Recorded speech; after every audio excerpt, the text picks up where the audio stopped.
청주고등학교 1학년 친구들 안녕하세요. 한국사 선생님입니다. 지난 영상에서 우리는 아관파천 이후에 조선을 둘러싸고 일본과 러시아의 세력 균형이 일정 기간 유지가 되었다고 배웠습니다. 그 과정에서 이제 러시아나 일본 같은 외세의 간섭에서 벗어나서 조선을 정말 자주적이고 독립적인 국가로 만들기 위한 두 가지 활동을 살펴보았는데요. 첫 번째는 독립협회 활동이었고요. 두 번째는 고종의 광무개혁에 대해서 살펴보았습니다. 각각의 개혁 방향은 조금 달랐지만 그들이 추구하는 이제 이상적인 국가는 아까 말한 것처럼 자주적인 그리고 독립적인 국가를 원했다는 공통점을 가지고 있는데요. 하지만 이들의 활동은 제대로 된 결과나 성과 없이 흐지부지 끝나게 됩니다. 특히 이제 광무개혁 같은 경우에는 고종이 이제 조선이라는 나라의 이름도 대한제국으로 바꾸고 스스로를 황제라고 칭하면서 더욱더 강한 달라진 모습을 보여줄 개혁의 의지를 확고히 했음에도 불구하고 결국 러시아와 일본의 경쟁으로 인해서 흐지부지 끝나게 되었는데요. 한반도의 지배를 둘러싼 일본과 러시아의 경쟁은 결국 전쟁으로까지 이어지게 됩니다. 오늘 영상에서는 이러한 러일 전쟁의 전개 과정과 그로 인한 한국의 정치적인 변화까지 같이 살펴볼 건데요. 학습지 15쪽 그리고 16쪽을 통해서 같이 정리해 보도록 하겠습니다. 먼저 학습지 15쪽을 보시면요. 러일 전쟁의 배경 한번 살펴보죠. 러일 전쟁의 배경은 한반도에 대한 주도권을 둘러싼 일본과 러시아의 경쟁으로 시작이 됩니다. 처음에 이 경쟁은 외교적인 방법, 협상을 통해서 조절을 하기로 마음을 먹고 두 양국 간 이제 협상이 여러 차례 시도가 되었지만 결국 각자의 이익만을 내세운 것으로 인해서 각자의 이익을 내세우면서 서로 이제 어떤 타협을 이뤄내지 못하게 됩니다. 결국 이제 이 협상이 결렬되면서 한반도를 누가 차지할 것이냐, 결국 전쟁으로 끝을 보자 이런 분위기가 형성이 되는데요. 고종은 이런 분위기를 미리 감지하고 다시 한번 한반도가 전쟁터로 사용되는 것을 막기 위해 국의 중립을 선언하였지만 일본이나 러시아는 그런 것에 대해 관심이 없었습니다. 결국 일본은 1894년 청일전쟁을 일으켰던 것처럼 러시아 함대를 기습 공격함으로써 러일전쟁을 일으키게 됩니다. 그리고 이 러일 전쟁 과정에서 일본은 한국에 두 가지 조약 체결을 강요하게 되는데요. 다시 한번 말씀드릴게요. 이 두 가지 조약은 러일 전쟁 중에 체결된 조약입니다. 그 첫 번째 조약은요. 한일의정서입니다. 한일의정서의 내용은요. 일본이 한국 땅 중에서 유리한 군사 기지를 마음껏 사용할 수 있는 권리를 달라라고 요구한 건데요. 지금 약간 말이 안 나와. 군사 기지를 요구한 이유는요. 이제 러일 전쟁이 어디에서 일어났냐? 또다시 한반도에서 일어나게 됩니다. 일본과 러시아의 사이에 있는 이 한반도가 또다시 전쟁터로 활용이 되면서 일본이 러시아에 맞서 싸우기 위해서 유리한 위치를 거기에 이제 군대를 주둔시켜야 되는데 그때마다 뭐 한국의 허락을 받고 뭐 이제 뭐 요구를 하고 이러면 너무 번거로우니까 우리 그냥 편하게 전쟁하려면 이제 너네 땅 좀 맘대로 좀 쓰겠다라고 요구를 한 겁니다. 그리고 이 러일 전쟁 중에 한반도에 대한 주도권을 조금이라도 빼앗기면 안 되니까 일본은 이제 한국의 재정 고문과 재정이라는 말은 그거죠. 이제 나라에서 사용하는 예산, 나라의 돈을 어떻게 쓸 것인지를 재정 고문에게 상의를 해가지고 결정을 해라. 그런 사람으로 메가타를 보내고요. 그 다음에 이제 외교 문제 역시 일본이 파견한 외교 고문과 상의를 해가지고 결정을 해라. 그게 누구냐? 스티븐슨입니다. 이 두 사람을 보내서 한국의 정치와 외교를 감독하고 나아가서는 통제하기 위해서 이 두 가지 조약을 강제로 체결을 하게 됩니다. 그러면서 이제 전쟁에서 조금 유리한 위치를 차지하게 되고요. 이 전쟁에서 거의 승리를 하겠다는 확신을 일본은 가지게 됩니다. 그러면서 전쟁이 끝나기 전에 한반도에 대한 일본의 지배권을 좀 더 확고하게 보장받기 위해서 미국과 그리고 영국을 찾아가게 되는데요. 이 두 강대국과 일본 사이에 또다시 조약이 체결됩니다. 일단 미국과 체결한 조약은 가스라테프트 비밀 협약 또는 가스라테프트 밀약이라고도 하는데요. 일본이 한국을 지배하는 것을 미국에게 인정받는 내용입니다. 미국이 일본한테 그래 너네 한반도 지배해 라고 인정을 해준 거예요. 좀 이상하죠? 자, 그리고 동시에 일본은요, 미국이 필리핀을 지배하는 것을 인정합니다. 자, 여러분, 지배를 받는 나라가 어딥니까? 필리핀과 한국인데요. 이들에게 찾아가서 우리가 너희를 지배해도 되니? 뭐 이렇게 물어보는 것 좀 웃기긴 하지만 한국이나 필리핀의 입장 따위는 일본이랑 미국은 고려하지 않습니다. 다만 다른 강대국들이 우리가 필리핀을 지배하는 것 또는 우리가 한국을 지배하는 걸 인정해주냐가 문제인 거죠. 그래서 일본 같은 경우는 미국의 인정을 받기 위해 가스라테프트 밀약을 체결한 겁니다. 그리고 이제 제2차 영일동맹을 통해서 영국에게도 한반도 지배를 인정받게 됩니다.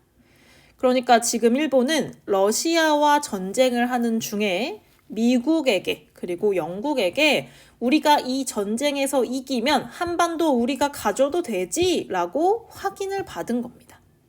자, 무슨 상황인지 아시겠죠? 그만큼 당시 국제사회에서 한반도의 위치가 어느 정도였는지 짐작을 해볼 수 있을 것 같습니다. 자, 그리고 러일 전쟁이 드디어 막을 내리게 됩니다. 약 1년 동안 지속된 이 전쟁은요, 놀랍게도 일본의 승리로 끝나게 됩니다. 그리고 러시아와 일본 사이에 포츠머스 조약이 체결되는데요. 이 조약의 핵심 내용은 한국에서 일본이 특수한 권리를 가진다. 그러니까 쉽게 말하면 한반도를 일본이 지배하겠다라는 것을 러시아가 인정한 겁니다. 이제 러시아는 한국에 대해서 간섭하거나 더 이상 끼어들지 않겠다라고 약속을 한 것이죠. 그러니까 지금 일본은 미국과 영국 그리고 러시아에게 한반도 지배를 차례대로 인정받게 된 겁니다. 자, 이제 일본은 더 이상 한국을 지배하는데 우리를 가로막을 자는 없다라고 하면서 아주 당당하게 경복궁을 포위합니다. 그리고 을사오적을 앞세워 조약을 체결하는데요. 그 조약이 바로 1905년에 체결된 을사늑약입니다. 이 을사늑약의 주요 내용 정말 중요한데요. 대한제국의 외교권을 일본이 가져가게 됩니다. 그리고 이 외교권을 관리하는 기구로 통감부를 설치하게 되는데요.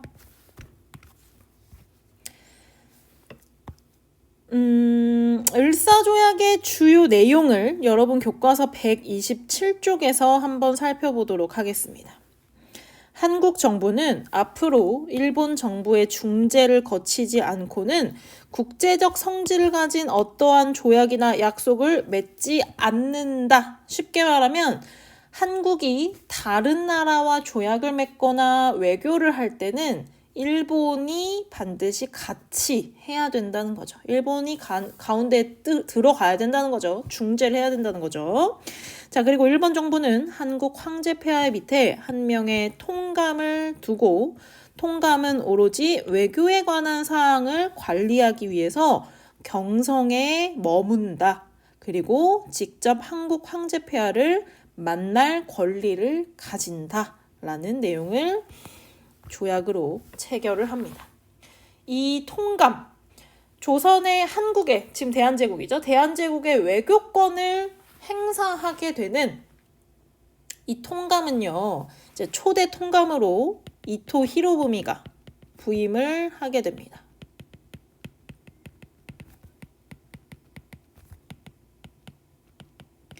그리고 이제 남산에 통감부 건물이 세워지게 되는데요. 자, 하지만 아까도 말했듯이 이 조약은 강제로 체결된 법적 효력을 가지지 않은 조약입니다. 그래서 우리가 늑약이라고 부르는데요. 왜 을사조약은 늑약이라고 불리는지, 국제적으로 왜 무효인지가 여러분 교과서 125쪽에 자세히 잘 나와 있습니다. 자, 파리 대학의 국제법 학자 프랑시스 레이는 대한제국의 국제법적 지위라는 논문에서 나는 망설임 없이 1905년 조약이 무효임을 주장한다라고 단언하였습니다. 을사늑약의 체결 과정에서 일단 군사적인 위협으로 조약이 체결되었고, 조약의 이름뿐만 아니라 서명자, 실제 서명을 한 사람은 각국의 통치권자, 실제 나라를 다스리는 대한제국 같은 경우는 황제죠. 황제 위임 절차와 승인이 없었습니다. 그리고 고종은요, 을사늑약이 무효임을 선언했습니다. 이것은 우리의 의지로 체결된 조약이 아니라는 것을 세계에 알리고 도움을 요청하기도 했고요. 그리고 고종이 조약에 반대했다는 내용이 남아 있습니다. 이렇듯이 국제적인 비판을 받으면서 조약이 체결되었지만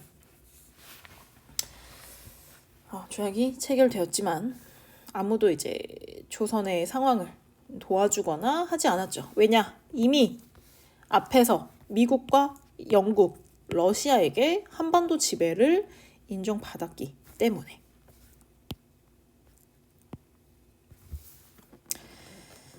자, 그래서 1905년에 우리는 외교권을 박탈하게 됩니다. 가장 먼저 외교권을 박탈한 이유는요, 한국을 국제사회에서 고립시키고자 했다는 의도를 가장 잘 보여줍니다. 외교권이 있다면, 한국에게 외교권이 있다면 이제 다른 나라와의 조약을 맺어서 일본을 또 몰아낼 수도 있는 기회가 있잖아요. 그런 기회를 원천으로 차단을 해버린 것이죠. 그리고 이 조약 체결에 앞장선 사람들을 우린 을사오적이라고 하는데요. 대표적으로 당시 이제 이완용 같은 사람들 잘 알고 계시죠? 자, 고종은요, 이 을사늑약의 부당성과 일본의 이런 한국에 대한 침략을 세계에 알리고 도움을 요청하기 위해서 헤이그 특사를 파견하게 됩니다.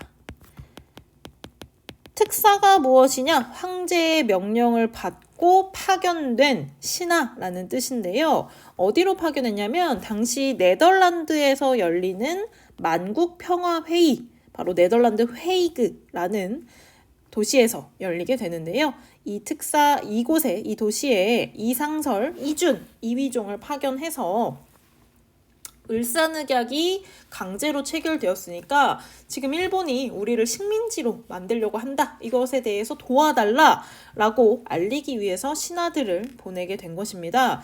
하지만 일본과 영국 등의 방해로 이 특사들은 회의장에 참여를 하지 못하게 돼요. 그리고 오히려 일본은 아니 우리 을사늑약 체결해서 너네 외교권 없어. 근데 왜 지금 우리의 승인 없이 황제가 마음대로 특사를 파견하지? 그걸 우리한테 왜 먼저 승인받지 않았지? 이것은 조약을 어긴 것이다 라고 하면서 이 헤이그 특사 파견을 빌미로 고종을 황제 자리에서 강제로 몰아내게 됩니다.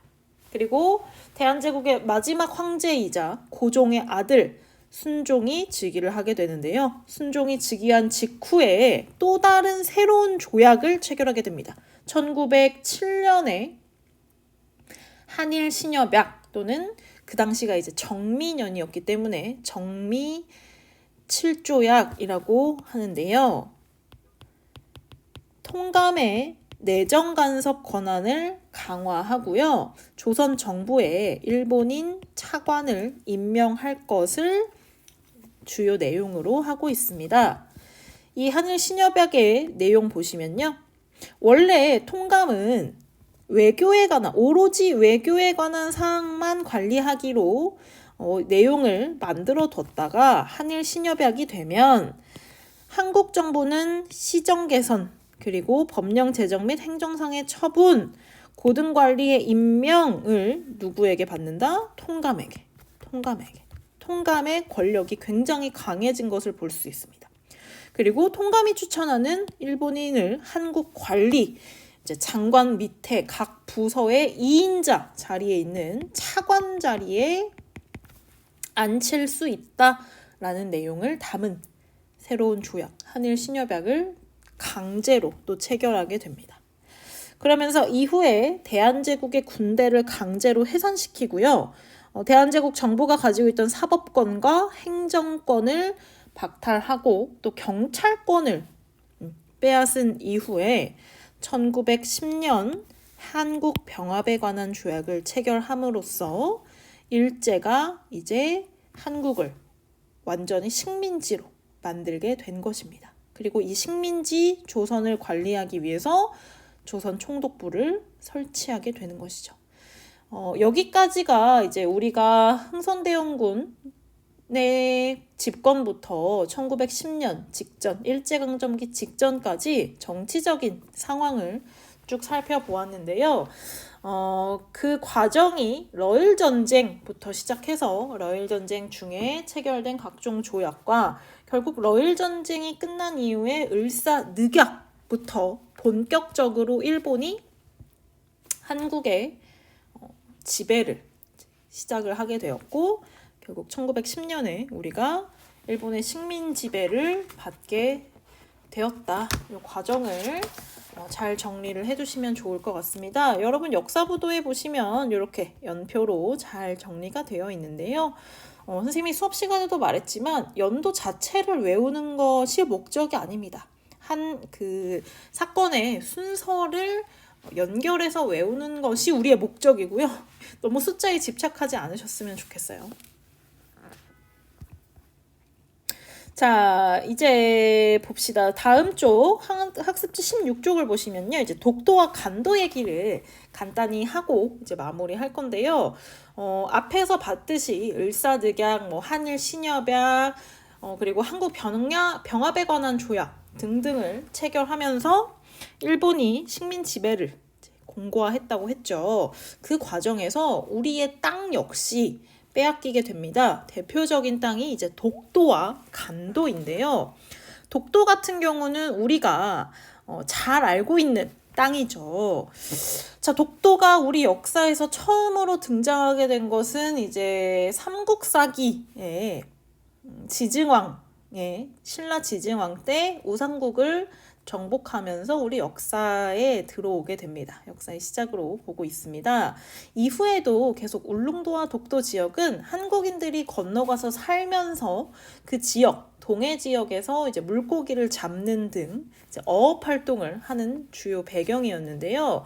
개항 이후에 이제 일본 어부들이 이제 한국의 앞바다까지 와서 물고기를 잡아갑니다.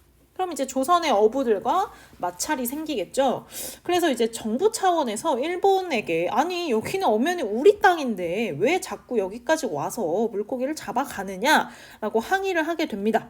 그러자 이제 일본은 이제 정부의 중요 문서인 태정관 지령에서 울릉도와 독도 지역은 일본 영토가 아님을 다시 한번 상기시킵니다. 여기 보시면 일본 최고 행정기관이었던 태정관이 울릉도와 독도는 일본과 관계없다라는 내용을 문서로 남겨놓고 있습니다. 그러니까 스스로도 이 지역이 조선 땅임을, 일본 땅이 아님을 알고 있었던 것이죠. 그리고 이제 계속해서 조선의 영토에 지배를 받다가 1900년에 대한제국 칙령 제41호가 공포가 되는데요. 칙령이란 무엇이냐? 황제의 명령입니다. 황제의 이름으로 울릉도를 군으로 승격시키고 이 울릉군이 독도까지 이제 다스리는 행정구역으로 편입을 시킵니다.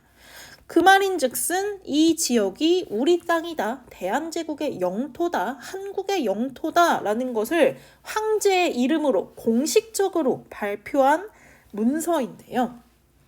그럼에도 불구하고 오늘날까지 일본이 독도가 자신의 땅이라고, 자신의 영토라고 주장하게 된 배경에는 러일 전쟁 중에 아까 앞서서 말했지만 한일 의정서를 체결하면서 일본이 한국의 주요 군사 기지에 일본 군을 이제 보낼 수 있는, 그 군사 기지를 점령할 수 있는 조약을 강제로 체결했잖아요. 그러면서 독도에 이제 일본 군을, 독도와 울릉도에 일본 군을 이제 주지시키면서 불법으로 자국 영토에 편입을 시키게 됩니다. 그러면서 이제 독도라는 고유 이름 대신에 일본인들은 다케시마라고 부르고요. 시마네현에 편입을 시키게 된 것이죠. 그러면서 오늘날까지 이 지역이 자신들의 땅이다라고 주장을 계속해서 이어오고요. 학교에서 학생들에게도 독도와 울릉도는 일본의 영토다라고 주장을 하고 있습니다. 자, 하지만 독도 같은 경우에는 우리가 이제 끊임없이 관심도 가지고 또 우리의 영토를 지킬 수 있는 다양한 노력을 계속하고 있지만요. 우리에게 이미 빼앗긴 땅이 있습니다. 바로 간도입니다. 간도 지역이 어디냐? 바로 이 지역인데요. 한반도의 북쪽에 그 중국과의 경계선인 두만강과 압록강이 흐르는 것 아시죠? 그런데 이 지역에 넘어간 이 지역, 옛날 만주벌판이라고도 불렸던 이 지역을 간도라고 불러서 북간도와 서간도로 나누어서 부르는데요. 이 지역은 조선시대에 백두산 정계비를 세우면서 국경을 청나라와 정했어요. 왜냐면 이 지역에 이제 조선 사람들이 많이 건너가서 살기 시작하면서 어디가 청나라 땅이고 어디가 조선 땅인지를 명확히 하자는 것이었습니다. 백두산 정계비의 내용을 보시면 서쪽은 압록강, 동쪽은 토문강을 경계로 한다라고 쓰여 있는데요. 여기 보시면 백두산 정계비의 내용을 보시면 서쪽은 압록강을 기준으로 하고 동쪽은 토문강을 기준으로 한다라고 해서 여기까지가 이제 조선의 영토라고 인정을 한 겁니다. 그런데 19세기에 청나라와 대한제국의 해석 차이가 발생하는데요. 대한제국 같은 경우는 그대로 토문강을 경계로 이야기를 하지만 청나라 같은 경우는 토문강이 아니다. 사실은 두만강이다. 서쪽은 압록강, 동쪽은 두만강이라고 하면서 이 지역이 조선의 땅이다. 북간도는 청나라 땅이다. 라고 이야기를 하게 된 겁니다. 자, 이런 문제가 발생하고 이후에도 계속해서 이 간도 지역으로 넘어가는 그 조선인들이 굉장히 많았어요. 그래서 대한제국에서는 황제의 명령을 받는 간도 관리사를 파견을 해서 이 간도 지역에 사는 그 대한제국의 백성들을 관리하게 됩니다. 관할하게 됩니다. 그래서 사실상 이 지역이 대한제국의 영토였어요. 이 북간도 지역 역시. 그런데 1909년에 간도 협약이 체결되게 됩니다. 간도를 청나라 영토로 인정하는 대가로 만주철도 부설권을 얻게 되는데요. 누가 이런 조약을 체결했냐면 바로 일제가 체결을 하게 됩니다. 왜냐? 1905년에 일제가 을사늑약을 강제로 체결하면서 조선의 외교권을 빼앗아갔기 때문이죠. 그러면서 조약을 체결할 때 대한제국과 청나라 사이에 조약이 체결된 것이 아니라 대한제국과 일본 사이에 조약이 체결된 겁니다. 일본 입장에서는 이 땅은 별로 관심이 없어요. 그냥 청나라한테 주고 차라리 만주 지역에 일본 회사가 들어가서 그 기찻길을 까는 게 더 이득이 된다라고 하면서 만주철도 부설권과 간도를 맞바꾸게 된 것이죠. 조선의 의지나 또는 대한제국에서 이런 활동을 했던 것들 전부 다 무시됩니다. 그러면서 거의 지금 100년 넘게 시간이 흐르는 동안 이 지역은 이제 중국 땅이 되어버린 것이죠. 자, 여기까지 오늘 영상에서는 러일 전쟁, 그리고 을사늑약, 한국 병합에 관한 조약, 그리고 독도와 간도에 대한 내용을 살펴보았는데요. 일제강점기가 이제 본격적으로 시작되기 직전의 상황을 살펴보았습니다. 여러분 이제 역사 부도에 나와 있는 연표를 다시 한번 정리하시면서 어떤 순서대로 진행이 되었는지, 그리고 각각의 조약 내용도 꼭 기억하셨으면 좋겠습니다. 아시겠죠? 자, 이번 영상 여기서 마치고요. 다음 영상에서 만나도록 할게요.